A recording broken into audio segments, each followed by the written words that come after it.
Vishal Hadiya. Welcome back to my new vlog. So guys, અત્યારે સવારમાં unfortunately અમે સુરતથી ગામડે જઈએ છીએ. હું અત્યારે બસમાં છું, તમને બતાતો હોય છે બહારનો વ્યૂ. તો તમે જોઈ શકો છો કે અત્યારે હું બસમાં છું અને મેં આમ એવું થયું કે ભાઈ ચાલો ગામડે કાંટો મારી આવીએ. મારું ફેવરિટ પ્લેસ છે વ્લોગ બનાવવા માટેનું. અને અત્યારે સવારમાં તો એમ નહોતું કે ભાઈ વ્લોગ બનાવવું, પણ જીરા કડક લીધી અને પછી એમ થયું કે વ્લોગ બનાવવું એમ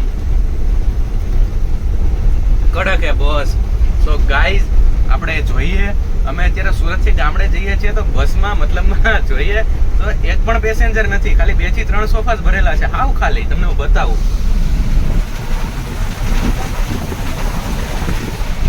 અમે છીએ અત્યારે બીજા સોફા ઉપર, બીજો ઉપરનો સોફો, અને બસ હાવ ખાલી છે.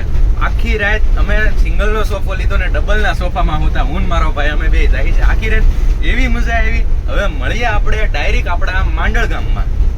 A few moments later. So finally guys, આપણે માંડળ ગામમાં એન્ટ્રી લઈ લીધી છે. આપણે માંડળ ગામમાં આવી ગયા છીએ અને અહીંયા આવ્યા પછી ખબર પડી કે દાદાનો ઓર્ડર આવ્યો છે કે વાડીએ કપાઈ સોફા લાવવાના. એક મિનિટ.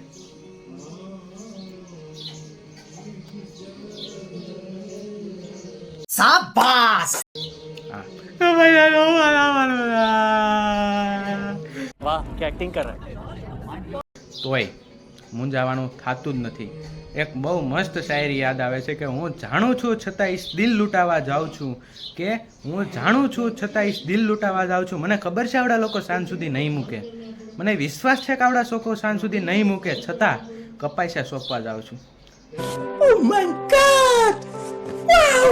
પગ ફાટીને ફોરવર્ડ થઈ જવાના છે પણ જવું પડે એમ છે. કાંઈ નહીં, હવે આપણે મળીએ વાડીના રસ્તે. સો ગાઈઝ, હવે આપણે ઘરેથી નીકળી ગયા છીએ. ઘરેથી નાહી ધોઈ લીધું, જમી લીધું, એવું બધું કરી લીધું અને હવે કપાસિયા સોંપવા માટે જઈએ છીએ. મારી પાસે કપાસિયા છે, હું તમને બતાવું. અહીંયા તો ખૂણામાં લખ્યું છે, આ બધાય NSA, નાગિન સખી એગ્રીકલ્ચર. નાગિન સખી એગ્રીકલ્ચર એટલે એગ્રીકલ્ચર ઓલું નહીં, એવડું એગ્રીકલ્ચર નહીં. આ તો મારો એક નાનકડો એવો ફાંકો હતો. મારો ફાંકો તમે બધાએ માની લીધો, એ બધું ઠીક છે. હવે કાંઈ નહીં, હવે આપણે પાછા વાડીએ જઈ કપાસિયા સોંપવા. આજે એવું કીધું છે કે આજે તમારે ખાલી એક ઉથલ ફરવાનું છે, તમારે એક નાનકડી એવી ટેસ્ટ આપવાની છે કે ભાઈ તમે કેવું કામ કરો, કેવું નહીં. એ રીતની તમને દાડી મળશે. ઘરમાંય દાડી આપે હો. આમ તો અમે ઉધડું રાખ્યું છે, એનો કાંઈ વાંધો નથી, પણ કરી લેવું. કાંઈ નહીં, આપણે મળીએ હવે કપાસિયા સોંપતી વખતે વાડીએ. સો ગાઈઝ, આપણે આવી ગયા છીએ કપાસિયા સોંપવા. અમે એક ઉથલ લીધું છે, હું તમને બતાવું અમે કેટલું લીધું. આ તમને બતાય બસ જો એટલે સુધી અમે લીધું છે. આ એક ઉથલ એટલે એક હેડેથી બીજા હેડા તરફ જવું તો અમે લીધું છે. અત્યારે બહુ ગરમી છે, એટલે આમ લિટરલી બહુ ગરમી છે. અને સાચું કહું ને તો પહેલાંના ગઢિયા કે મારા દાદાના દાદી 70 થી 75 વર્ષ આજુબાજુ છે, એ હજી સોંપી શકે છે. હું ખાલી એક ઉથલ લઈને આવ્યો તો મારું તો સાચી વાત મારા પગ એવા દુખવા માંડ્યા. હું તમને બતાવું કેટલું અઘરું છે અત્યારે કપાસિયા સોંપવું. હું તમને બતાવું, નાનકડી એવી ક્લિપમાં હું તમને બતાવું.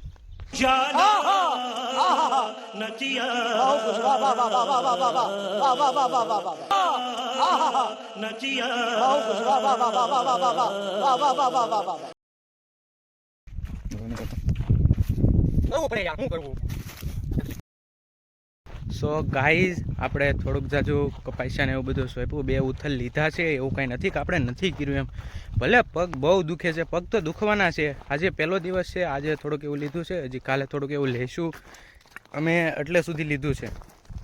એટલે મતલબ મેં એક ઉથલમાં 2 હરિયા અને અમે 4 જણા, 8 હરિયા એક ઉથલમાં લેવાય. ટોટલ 16 ઉથલ લીધા છે.